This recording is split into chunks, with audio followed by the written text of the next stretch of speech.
Hey guys, JEE mains का second attempt होने में अब बहुत ज़्यादा टाइम नहीं बचा हुआ है। सिर्फ 1 महीने का टाइम रह गया है जेई मेंस के सेकेंड अटेम्प्ट को होने में। पर अभी भी ऐसे बहुत सारे स्टूडेंट होंगे जिनकी काफ़ी ज़्यादा अमाउंट ऑफ सिलेबस कंप्लीट नहीं हुई होगी। उन स्टूडेंट के दिमाग में जो सबसे बड़ा डाउट आता है इस टाइम पे वो ये होता है कि किसी भी एक पर्टिकुलर सब्जेक्ट में हम कौन कौन से ऐसे चैप्टर्स हैं जिन्हें अगर हम करके जाते हैं तो हमारे एक अच्छे नंबर आ जाएंगे, जिससे हमारी एक डिसेंट सेफ सिक्योर परसेंटाइल बन जाएगी। सो अगर आप भी उन्हीं स्टूडेंट में से एक हो then this session is absolutely for you. इस वीडियो में हम बात कर रहे होंगे फिजिक्स के उन चैप्टर्स की जिनको पढ़ के अगर आप जाते हो तो आप आराम से 70 नंबर स्कोर कर ही लोगे। सो इस वीडियो में मैं आपको फिजिक्स के उन चैप्टर्स के बारे में बताऊंगी जिनको अगर आप पढ़ लेते हो अच्छे से तो आप आराम से 70 नंबर स्कोर कर लोगे। इवन मैं उन रिसोर्सेज के बारे में भी बताऊंगी जिनसे कि आपको इन चैप्टर्स को पढ़ना चाहिए। देखो, जैसे कि अब सिर्फ 1 महीने का टाइम बचा हुआ है, सो हम इस टाइम पे बहुत बड़े लेंथी चैप्टर्स को नहीं पिक कर सकते पढ़ने के लिए। इस टाइम पे हमें हार्ड वर्क से ज्यादा स्मार्ट वर्क करने की जरूरत है। सो इस टाइम पे हम सिर्फ उन चैप्टर्स को पिक करेंगे जो कि इजी टू डू हो हमारे लिए, प्लस उनसे हर शिफ्ट में क्वेश्चन पूछे ही जाते हैं। सो बिना कोई टाइम वेस्ट किए स्टार्ट करते हैं आज के वीडियो को। सबसे पहला चैप्टर जो आपको जरूर से करके जाना चाहिए वो है current electricity. Current electricity JEE के पॉइंट ऑफ व्यू से एक बहुत ही ज्यादा इंपॉर्टेंट चैप्टर है, जिससे हर साल 2 से 3 क्वेश्चन तो पूछे ही जाते हैं। एंड क्योंकि जेई मेंस के अगर पिछले कुछ साल के पेपर्स को उठा के देखें हम, तो उसमें जो पेपर में क्वेश्चंस आते हैं that is completely formula based. और इस चैप्टर से 3 क्वेश्चन अगर आपके आते हैं तो आप 12 नंबर सिक्योर कर सकते हो एक ही चैप्टर को पढ़ के। सेकेंड चैप्टर जो आपको कर लेना चाहिए वो है electrostatics plus capacitor. Electrostatics plus capacitor से आपको 2 से 3 क्वेश्चन हर पेपर में देखने को मिल जाते हैं। इन द वर्स्ट केस भी हम मान के चल सकते हैं कि इस बार के पेपर में 2 क्वेश्चन तो इलेक्ट्रोस्टैटिक्स प्लस कैपेसिटर से हमें देखने को मिलेगा ही मिलेगा। सो अगर ये एक चैप्टर आप कर लेते हो तो आप इस चैप्टर से 8 नंबर के क्वेश्चन सिक्योर कर सकते हो।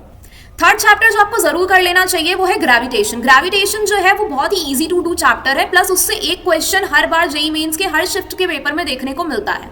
एंड क्योंकि ग्रेविटेशन जो है वो इलेक्ट्रोस्टैटिक्स से काफी सिमिलर चैप्टर है, सो अगर आप इलेक्ट्रोस्टैटिक्स पढ़ लेते हो देन ग्रेविटेशन आपके लिए और भी ज्यादा इजी टू डू हो जाएगा। फोर्थ चैप्टर जो कि आपको जरूर से जरूर कर लेना चाहिए वो है सेमीकंडक्टर। सेमीकंडक्टर जो है वो completely JEE mains based chapter है और इससे हर शिफ्ट में 2 क्वेश्चन पूछे ही जाते हैं। सो अगर आप ये चैप्टर करके जाते हो तो आप इससे 8 नंबर अपने इजीली सिक्योर कर सकते हो। इसके बाद जो चैप्टर आता है which is very important for you to do that is modern physics. देखो, मॉडर्न फिजिक्स जो है ना वो JEE mains plus JEE advance दोनों के लिए ही काफी इंपॉर्टेंट चैप्टर है। मॉडर्न फिजिक्स से हमें जेईई मेंस के पेपर में हर साल हर शिफ्ट के अंदर 3 से 4 क्वेश्चन तो आराम से देखने को मिल जाते हैं। सो अगर आप ये एक चैप्टर करके जाते हो तो आप अपने 12 से 16 नंबर आराम से सिक्योर कर सकते हो। मॉडर्न फिजिक्स के बाद जो अगला चैप्टर आता है which is important for you to do that is thermodynamics and KTG. Thermodynamics and KTG से 2 क्वेश्चन आते हैं हर शिफ्ट में। एंड क्योंकि फॉर्मूला बेस्ड क्वेश्चन होते हैं, बहुत ही इजीली किए जाने वाले क्वेश्चन होते हैं, देन इस चैप्टर को तुम छोड़ने की गलती मत करना, क्योंकि अगर इस चैप्टर को आप ढंग से पढ़ के जाते हो देन इसके दोनों के दोनों क्वेश्चन आप बना के आओगी, 8 मार्क्स आराम से मिल जाएंगे। अगला जो चैप्टर है जो कि आपको कर लेना चाहिए वो है SHM and waves. SHM and waves भी बहुत ही इजी टू डू चैप्टर है, बहुत ही आसान चैप्टर है, बहुत ज्यादा टाइम नहीं लगेगा आपको इस चैप्टर को कंप्लीट करने में। अगर ये चैप्टर आप कर लेते हो तो 1 से 2 क्वेश्चन आप आराम से बना करके आओगे। इसके बाद आप काइनेमैटिक्स कर सकते हो। काइनेमैटिक्स जो है वो भी बहुत इंपॉर्टेंट है, उससे भी एक क्वेश्चन आपको देखने को मिल ही जाता है। एंड क्योंकि फॉर्मूला बेस्ड क्वेश्चन आते हैं, बहुत ही इजी टू डू होते हैं, आराम से 4 नंबर आप ले सकते हो। इस वजह से आई सजेस्ट कि इस चैप्टर को भी आप कर ही लेना, इसको भी छोड़ने की गलती मत करना।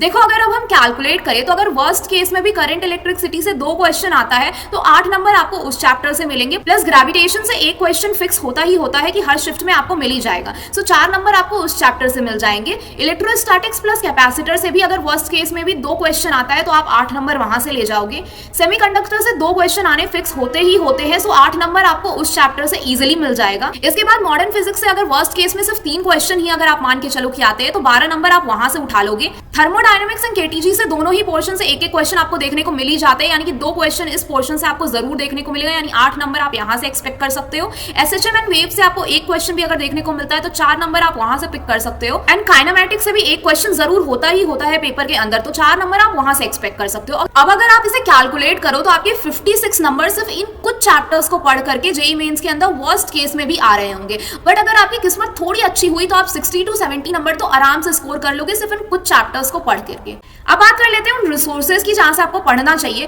तो देखो, अगर करंट इलेक्ट्रिसिटी की बात करें तो क्योंकि बहुत ज्यादा टाइम नहीं है, आप लंबे लेक्चर्स नहीं लगा सकते, बुक्स नहीं प्रेफर कर सकते, तो आपको इस टाइम पे क्या करना चाहिए। देखो, जेईई वाला चैनल पे 1 शॉट वीडियोस अवेलेबल हैं, आप वहां से जाकर के पढ़ सकते हो। मैंने भी अपने जेईई के टाइम पे लास्ट टाइम में वहीं से पढ़ाई करी हुई थी, तो आप वहां पे जाकर के आराम से 1 शॉट लेक्चर्स देख सकते हो। इसके प्लस पीवाईक्यूज लगा लेना, you are good to go. इसके बाद बात करते हैं इलेक्ट्रोस्टैटिक्स की। तो इलेक्ट्रोस्टैटिक्स के लिए भी आप वही सेम चैनल पे जाकर के 1 शॉट देख सकते हो, प्लस आप अच्छे से सफिशिएंट अमाउंट ऑफ पीवाईक्यूज लगा लेना, then you are good to गो।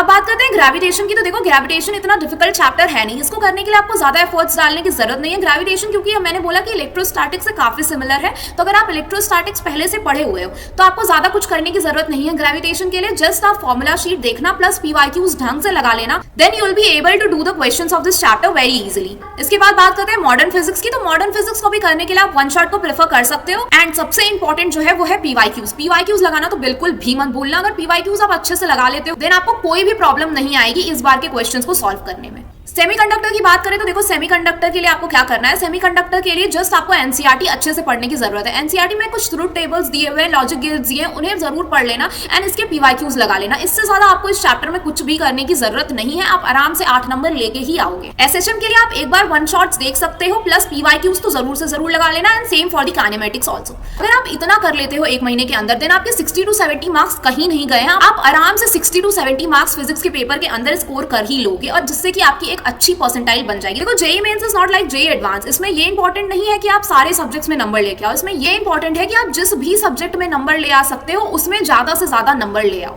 तो अगर आपकी केमिस्ट्री अच्छी है आप केमिस्ट्री में ज्यादा से ज्यादा नंबर लाओ, फिजिक्स में ला सकते हो फिजिक्स में ज्यादा से ज्यादा नंबर लाओ, भले आपके मैथ्स में नंबर आए या ना आए। जेईई मेंस को क्लियर करने के लिए आपको जेईई एडवांस की तरह हर सब्जेक्ट में नंबर लाने की जरूरत नहीं है, बस आप किन्हीं 2 सब्जेक्ट में अच्छे से नंबर ले आओ तो आप जेईई मेंस को एक अच्छे डिसेंट परसेंटाइल से क्लियर कर सकते हो। इस वीडियो में हमने बात करी है फिजिक्स के उन इंपॉर्टेंट चैप्टर्स की जिनसे कि आप अच्छे नंबर ला सकते हो। ऐसा ही सिमिलर वीडियो हमने मैथमेटिक्स के चैप्टर्स के लिए ऑलरेडी बनाया हुआ है। आगे मैं केमिस्ट्री के लिए भी ऐसे ही इंपॉर्टेंट चैप्टर्स का वीडियो लेकर के आऊंगी। Till then keep studying, keep working hard. Thank you so much.